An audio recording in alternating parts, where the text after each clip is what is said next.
everyone, today I read the story, Spring Story, written by Jill Bucklam.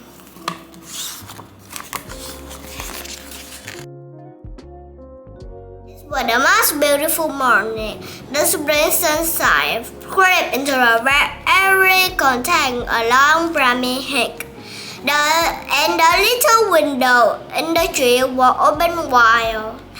All the mice were up early, but earliest aboard was Wilfred, who lived with his family in the Hornbeams tree. It was Wilfred's birthday. Jumping out of bed, he ran to his parents' room and round on their bed till they gave him their present. "Happy birthday, Wilfred," said Mr. and Mrs. fast sleepy.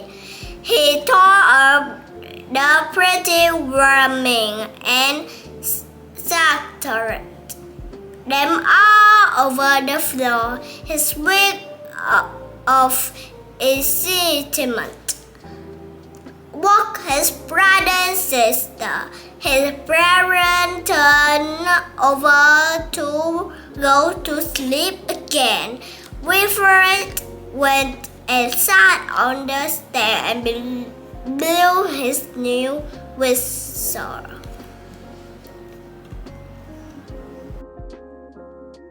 Mr.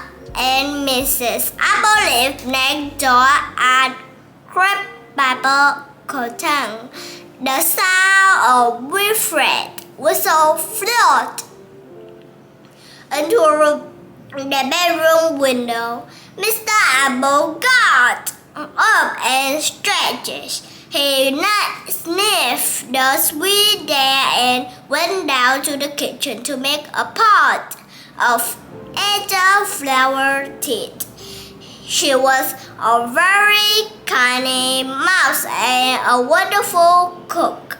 The cottage always smelled of newly made bread, fresh cake, and blackberry puddings. "Breakfast ready!" she called. Mr. Apple got up of bed with a sigh and joined her at the kitchen table. They ate their toast and jam and listened to Wilfred warmly. "I think somebody needs a lesson from the blackboard," said Mr. Apple, brushing the crumbs from his whisker and putting on his coat. Mr. Apple was a nice, old-fashioned sort of mouse. He was warden of the Store Stump, where all the food for Brambly Hedge was kept.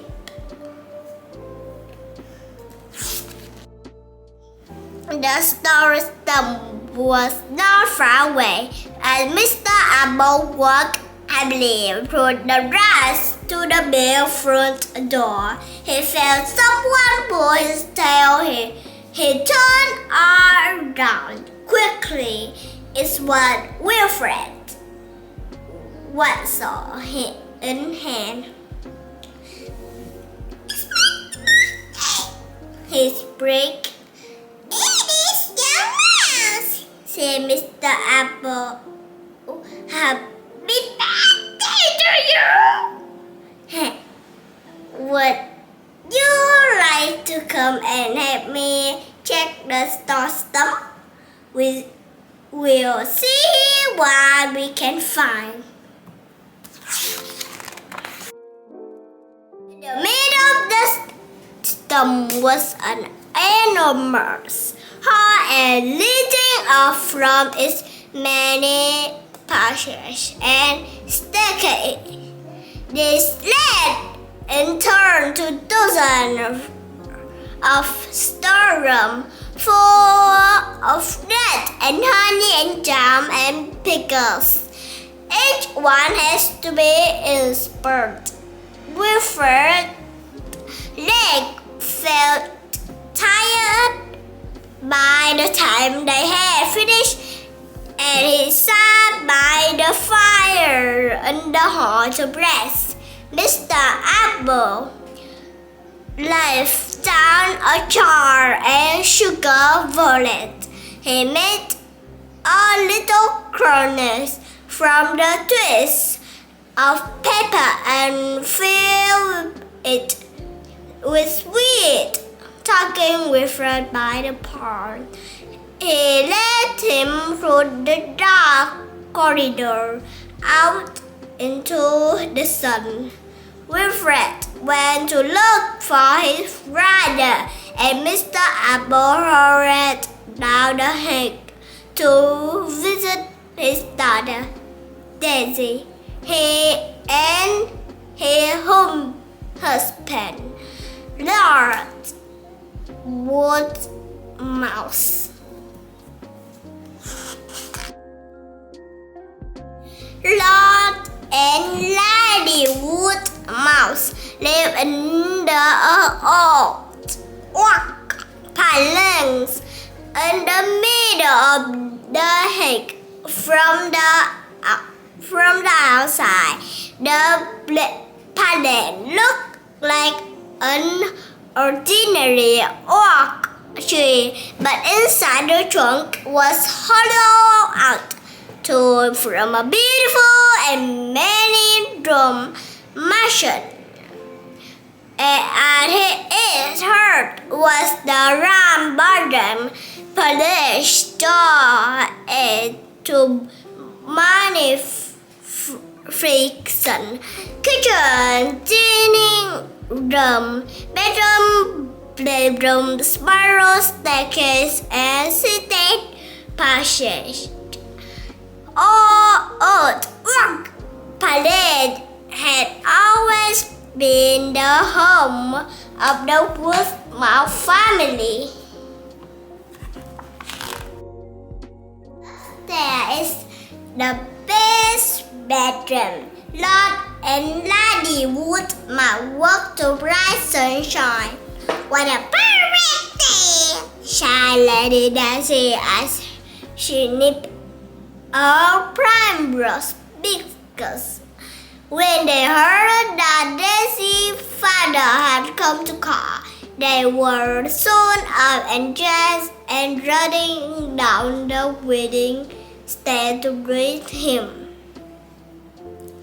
They found him in the kitchen, drinking my teeth with Mr. Krusty Bread, the palace cook. Daisy gave Mr. Apple a kiss and sat down beside him. "Hello, Papa," she said. "What brings you here so early?" "I'm just being little Wilfred. It's his birthday today, so we'll arrange a surprise picnic for him."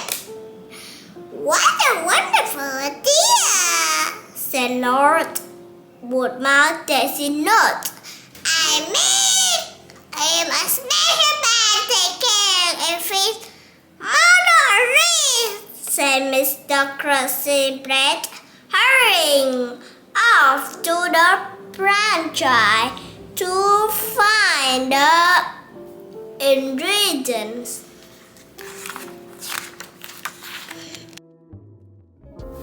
Everyone was to be invited, of course, so Mr.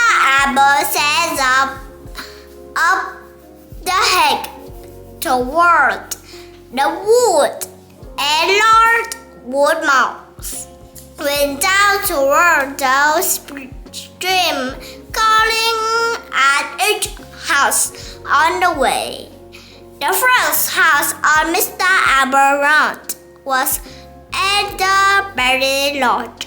This fine elder bush was Basil home. Basil home was in charge of the Store Stump killer.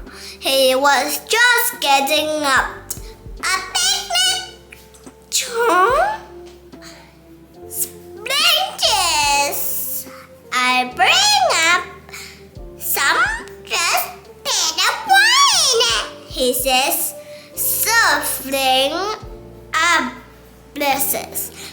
Mindless around the room, looking for his trouser. Basil has long white whiskers and a wayward scarlet was a coat he used to keep the other mice amuses for Harold with his store. Ah, there you are, you dresser, his planet, discovering his trouser behind the sofa. Next, Mr. Apple came to her beam. Mr. Twiffler was sitting on his front doorstep, cutting bread and bramble jelly. We thought it would be nice to have a surprise picnic for your whip friends, whispered Mr. Apple. We can't tell him what is fun. We are meet at midday by the blazing root. Mr. Twiffler was delighted with the suggestion and went inside to tell his wife. Mr. Apple went on to visit old wolves, so lived in a tussock, a rat in the middle of the field.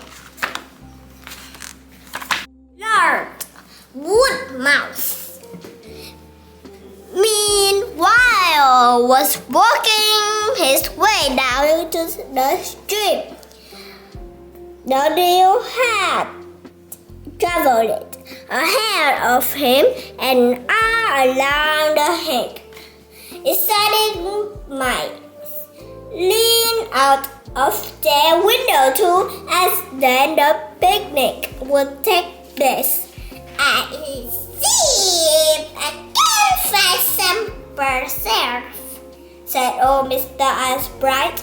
So we bring tablecloths, said Cardle Weaver, who lived in the tangled hawthorn tree. Puppy eye bright from the cherry promise trees, and Dusty Dogwood, the miller, offered a bite of burn. Mice soon began calling at the Store Stump to collect cover, flour, and honey, brandy, and poppy seed, and other good things needed for the picnic. Mr. Crossy bread bag, a hog, hazelnut cake with layer of tank, Rib and Wilfred. Mother decorated. Mr. Apple made some of her special primrose puddings. Wilfred knew that there was to be an outing and that if he behaved, he would be allowed to go. He did his best, but with a new whistle, a drum, and a peace hotter. For his birthday, it wasn't easy. When the Flash family arrived at the palace, Wilfred was rather disappointed that no one there seemed to know that it was his birthday. Indeed, he had rather hoped to feel more pleasant, but it would have been rude to drop him. So he hid his feeling as the best he could, and a shiner from Lord Woodmouth. They are set up with their basket, hammer, and wheelbarrow. Everyone had something to carry. Wilfred was giving an enormous basket, so heavy he could hardly lift it. Mr. Apple lent him a wheelbarrow, and his brother and sister helped him to push it. But still, poor Wilfred found it hard to keep up. It was a very long way, heaving and pulling, wheeling and howling. The mice made their way around the plain to the cornfield and up by the stream. Wilfred felt very hot, and he wanted a rest. "Here we are!" cried Lord Woodmouse at last. The basket was put down and opened, and Nettie left him close spread out on the mossy grass. In no time at all, the food was a bucket.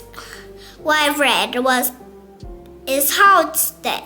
He sat on his basket, too tired to open it, his whiskers dropping sadly. Mr. Apple says, "Bread, fantastic food from our rainfield.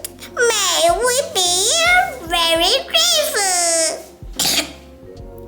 "I think he craved in the basket, Wilfred," said Mr. Apple kindly. "If you get them out, we can cook the dish." Slowly, Wilfred slipped from his perch and undid the catch. When he lifted the line, he could hardly believe his eyes. Inside the hammer bucket, all around his present, was an enormous cake, and on the top, blotting and pink icing, was "Happy Birthday, Wilfred." "Happy birthday, dear Wilfred. Happy birthday to you," sang the mice. When Wilfred had opened it, all his presents, Perseus said, Give us the donut." So he promptly stood up and played his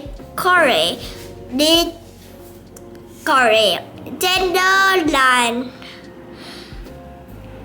cook on his new whistle. Mr. Twyford snuck him meaningfully when he had finished. "Thank you for all my lovely presents," said Wilfred, trying to avert Mr. Crossy's breath as she had caught him throwing a corn through her kitchen window earlier in the day. "Now, for tea," announced Daisy Woodmouse. The mice sat on the grass and Wilfred hung it round the cake. When the tea was over, the round of snoozes under the bluebell while the young mice playing hide and seek in the brambles.